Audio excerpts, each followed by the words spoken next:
नमस्कार दोस्तों, मैं प्रभात तिवारी और सार्थक क्लासेस के यूट्यूब चैनल पर आप सभी लोगों का एक बार फिर से बहुत बहुत स्वागत करता हूं।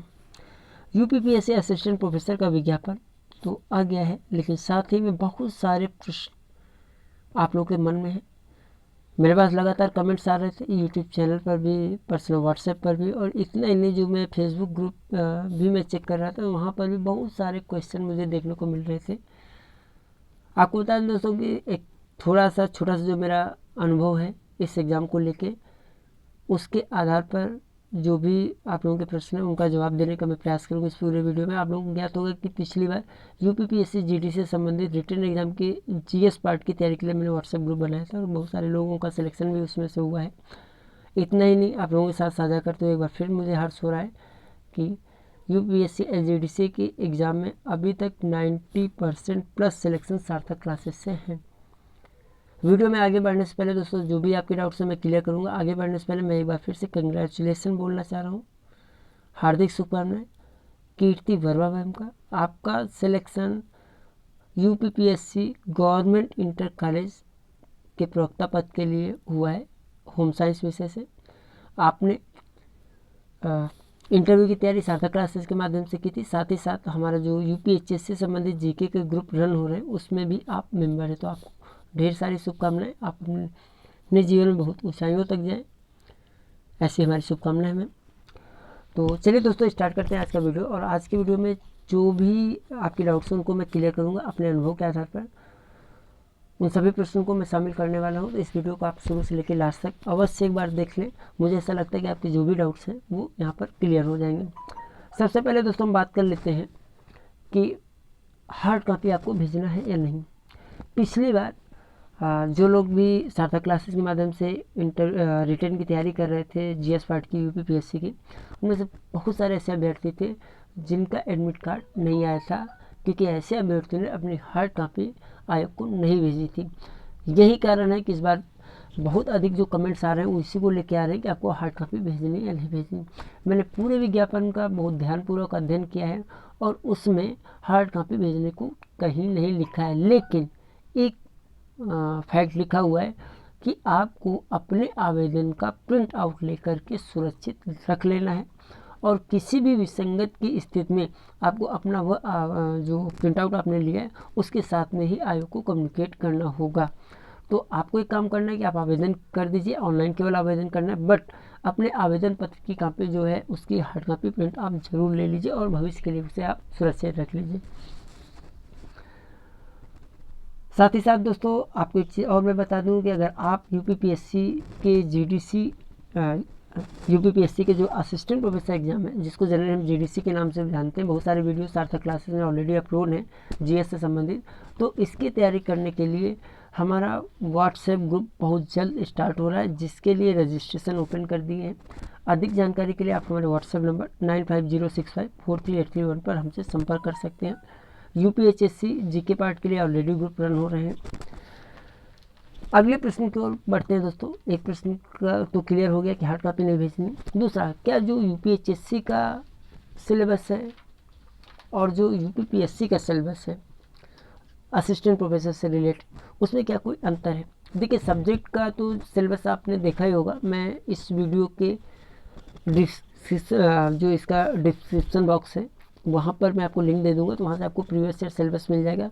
मैं आपको बता दूं, मेरे पास थोड़ा सा पुरानी पीडीएफ है, बट इस बार जब जीडीसी का सिलेबस आना था, सिलेबस भी इनका जो है बिल्कुल एग्ज़ाम से 1-2 महीने पहले ही आता है, तो बहुत अधिक समय आपको नहीं मिलता है।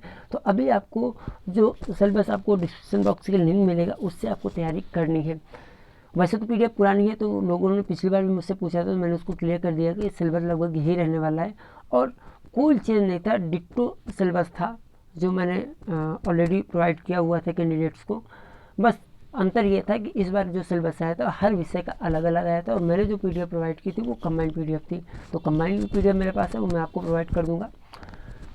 यूपीएचएससी और यूपीपीएससी दो एग्जाम है असिस्टेंट प्रोफेसर के लिए। एक पहले तो जान लेते हैं कि अंतर क्या है। वैसे तो बहुत सारे लोग जानते होंगे, लेकिन जो लोग नहीं जानते उनको मैं बता दूं कि यूपीएचएससी में जो मैनेजमेंट होता है उस प्राइवेट का मैनेजमेंट होता है, जिससे आप लोगों ने देखा होगा बहुत सारे मंत्री, विधायक या सांसद लोग होते हैं, उनके डिग्री कॉलेज चलते हैं।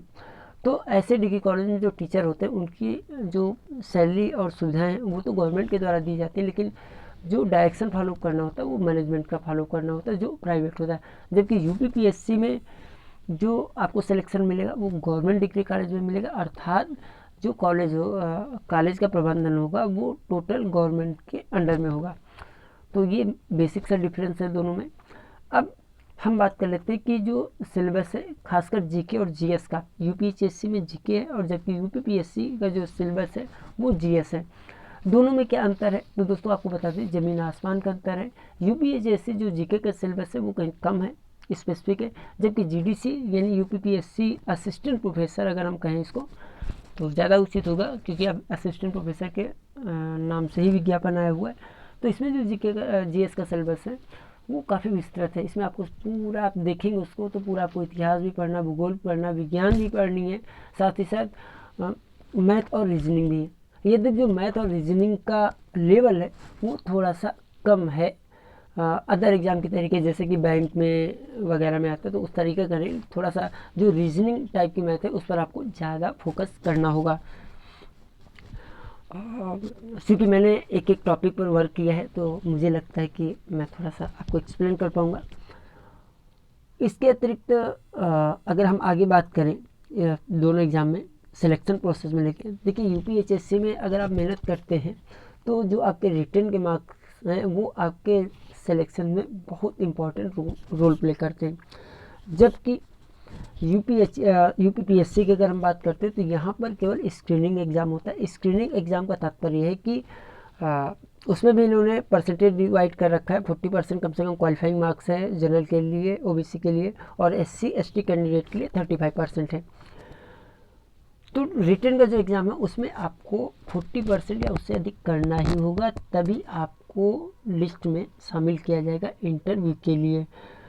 एक पद के लिए 3 गुना लोग बुलाए जाते हैं यूपीपीएससी में, लेकिन अगर कैंडिडेट कम मिलते हैं तो कम ही कैंडिडेट को बुलाया जाएगा। अगर अभी हम बात कर लें मैथमेटिक्स की, मैथमेटिक्स में क्या हुआ था कि 42 सीट थी यूपीपीएससी जीडीसी की जो पिछला एग्ज़ाम हुआ है, बट इंटरव्यू में जो क्वालिफाई हुए हैं वो केवल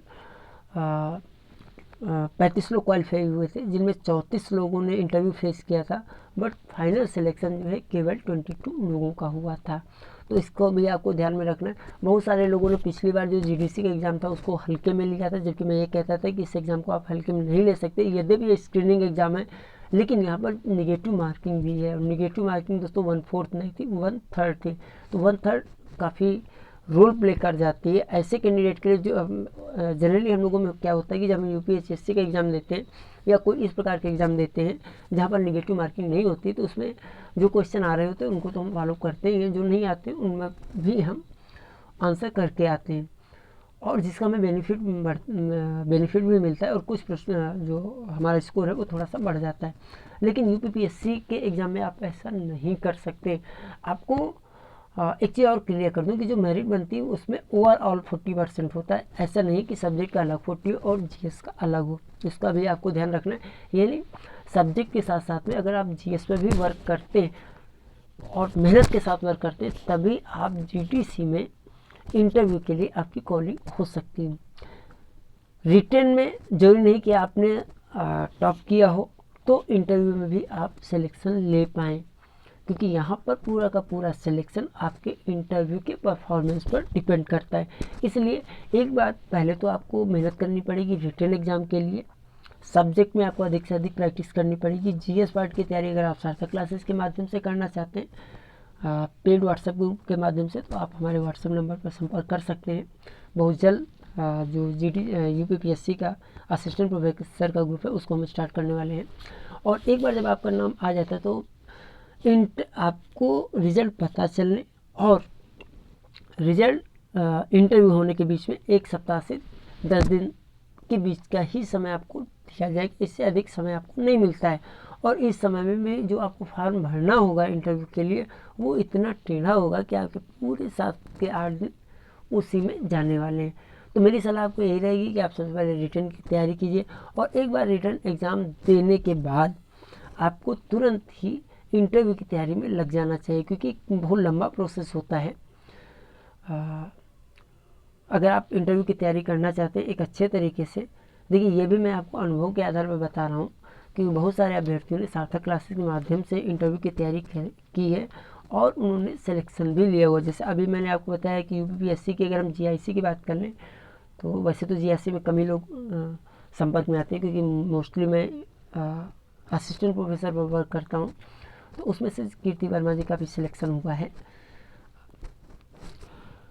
तो रिटन भी आपको तैयार करना होगा और साथ ही साथ आपको जो है इंटरव्यू की, एक बार रिटन एग्ज़ाम देने के बाद इंटरव्यू की भी तैयारी करनी होगी। यूपीएचएससी की तैयारी करके अगर आप ये समझते हैं कि आपका जीके अच्छा हो जाएगा यूपीपीएससी के लिए, तो ऐसा नहीं है। और अगर आप यूपीएससी की तैयारी करके ये समझते हैं कि आपका जो है यूपीपीएससी असिस्टेंट प्रोफेसर का जीके तैयार हो जाएगा, तो ऐसा भी नहीं है, दोनों में अंतर है। हाँ, लास्ट की 2 यूनिट्स हैं जो यूपीएचएससी में, इकाई 5 और इकाई 6, वो लगभग सेम है दोनों में। लेकिन इसके अतिरिक्त भी जो यूपीपीएससी का सिलेबस है वो बहुत विस्तृत है। दूसरे उदाहरण के तौर पे मैं आपको बताऊं कि जब मैंने नोट्स तैयार किए थे पिछली बार यूपीएचएससी के, तो वो मेरे नोट्स केवल एक बुक में थे, करीब 99 पेजेस थे, लगभग मैंने उसको कवर कर लिया था। लेकिन जब जीडीसी के नोट्स मैंने तैयार किए, बहुत सारे लोगों ने उसको परचेज भी किया हुआ था, तो 2 बुकलेट थी सेम, यानी आप ये मान सकते हैं कम से कम डबल सिलेबस आपको पढ़ना पड़ेगा यूपीपीएससी के लिए। तो अगर अभी तक आपने अप्लाई कर नहीं किया तो पहले तो आप अप्लाई कर दीजिए असिस्टेंट प्रोफेसर के लिए, और उसके बाद आपको डे फर्स्ट से तैयारी करना स्टार्ट कर देना चाहिए। अच्छा, अब एक क्वेश्चन और मैं देख रहा था, लगातार लोग मुझसे पूछ रहे हैं कि सर इसका एग्ज़ाम कब होगा। तो आपको बता दें दोस्तों कि जो यूपीपीएससी असिस्टेंट प्रोफेसर का एग्ज़ाम है, इसके लिए आपको थोड़ा सा वेट करना पड़ेगा। दिसंबर लास्ट या जनवरी में एक कैलेंडर जारी हुआ यूपीपीएससी के द्वारा अगले साल का, जिसमें कौन सा एग्ज़ाम किस मंथ में होना है, किस डेट में होना है, ये सारा कुछ उसमें लिख के आएगा। तो अगर आने वाले कैलेंडर में इस एग्ज़ाम की डेट आ जाती है तो आपको रिटन की तैयारी करने का भी अधिक समय नहीं मिलने वाला है, और अगर डेट नहीं आती है तो आपको थोड़ा सा अधिक समय मिल जाएगा तैयारी करने के लिए यूपीपीएससी असिस्टेंट प्रोफेसर के लिए। अभी अगर आपने अप्लाई कर दिया है तो आप चाहें तो सार्थक क्लासेस पे बहुत सारे वीडियोज़ आपको मिल जाएंगे। टाइटल होगा यूपीपीएससी एलजीडीसी, यानी उत्तर प्रदेश लोक सेवा आयोग प्रवक्ता राजकीय महाविद्यालय। ये आप सर्च करेंगे सार्थक क्लासेस में तो आपको बहुत सारे वीडियोस मिल जाएंगे, तो वहाँ से आप कुछ वीडियो देख सकते हैं। देखिए बहुत सारी चीज़ें होती हैं जिनमें बदलाव नहीं होता है, ऑल्दो अपडेशन की ज़रूरत होती है तो उसके लिए समय लगता है, और अपडेशन के माध्यम से भविष्य में मैं आपको वीडियो आप लोगों तक पहुँचाने का ज़रूर प्रयास करूँगा। जैसे हम बात कर लें हिस्ट्री की तो चेंज नहीं होगा, अगर साइंस की बात कर लें तो उसमें भी बहुत अधिक कुछ चेंज नहीं होने वाला है। हाँ, करंट ज़रूर चेंज होगा, तो करंट आपको देखते रहना चाहिए, और भी बहुत सारे अपडेशन होंगे तो वो मैं आपको अगले जो वीडियोज़ होंगे मेरे उसके माध्यम से मैं उपलब्ध कराने का प्रयास करूँगा। आई होप दोस्तों जो मुख्य बातें थी वो मैंने आपसे साझा की। अन्य भी अगर आपको कोई डाउट्स है तो आप हमें कमेंट अवश्य कीजिएगा, मैं कोशिश करूँगा कि आपको मैं कमेंट्स में जवाब दूँ। और अगर आप में से किसी के कमेंट्स का मैं जवाब नहीं दे पाया हूँ तो हो सकता है दोस्तों व्यस्तता के चलते मैं आपका कमेंट ना देख पाया हूँ, तो इसके लिए सॉरी।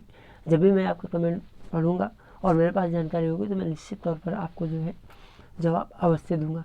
तो आज की वीडियो में दोस्तों इतना ही, हम आपसे फिर मिलते हैं अगले वीडियो में कुछ नई जानकारी के साथ। तब तक के लिए नमस्कार।